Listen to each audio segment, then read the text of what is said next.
कुठल्या आरक्षणासाठी मोदी साहेबांनी मदत केलेली आहे? भाजपच्या एका तरी खासदाराने पार्लमेंटमध्ये जाऊन मराठा आरक्षणाचा कुठला मुद्दा मांडलाय का? त्यांनी धनगर आरक्षणाचा मुद्दा मांडलाय का? लिंगायत आरक्षणाचा मुद्दा मांडलाय का? तर नाही.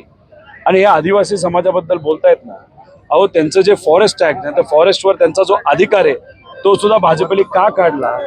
कारण का जिथं आदिवासी समाज राहतो तिथं खूप महागडे हे खनिज आहेत, गौण खनिज आहेत, आणि ते गौण खनिज मोठ्या मोठ्या कंपनीला देता यावे म्हणून त्यांचा आदिवासींचा अधिकार त्या जमिनीवर काढलेला आहे. मणिपूरमध्ये काय झालं, दोन ज्या पोट जाती आहेत आदिवासींचा त्याच्यामध्ये त्यांनी भांडण लावलं, त्याच्यामध्ये अनेक महिलांना दुर्दैवाने तिथं नग्न हे चालवलं गेलं, धिंड काढली, फार दुर्दैवी घटना तिथं घडल्या.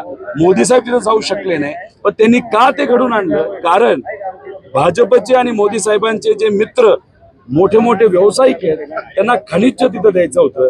त्यामुळे आदिवासी समाजाबद्दल कुठेतरी खोटं ते बोलत आहेत आणि सर्व समाजाच्या बद्दल ते खोटं बोललेले आहेत. आणि मला मोदी साहेबांना विचारायचं, देवेंद्र फडणवीस साहेब जे आहेत, ज्यांनी मराठा आरक्षण अप्रत्यक्षपणे सदावर्ते नावाच्या एका कार्यकर्त्याच्या माध्यमातून अडवलंय, त्यानंतर ओबीसी समाजाचं राजकीय आरक्षण हे सुद्धा भाजपच्याच एका कार्यकर्त्याला अडवले असं भुजबळ साहेब म्हणतात.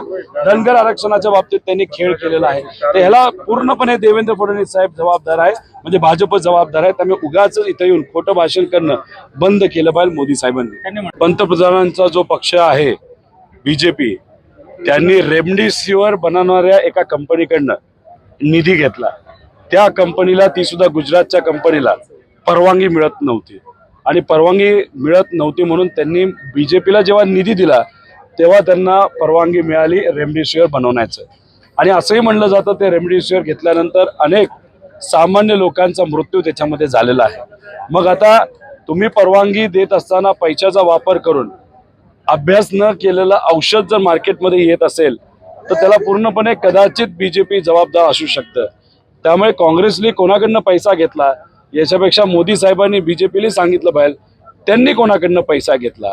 आणि जो काही तिथं 16,000 कोटीचा भ्रष्टाचार झालेला आहे तो फक्त 16,000 कोटीचा नसून 16,000 कोटी दिल्यानंतर जे काही कंपन्या होत्या त्यांना जे कॉन्ट्रॅक्ट मिळाले ते सर्व कॉन्ट्रॅक्टचा जर आकडेवारी बघितली तर लाखो कोटींचा भ्रष्टाचार हा बीजेपीकडनं झालाय असं आपल्याला म्हणावं लागेल.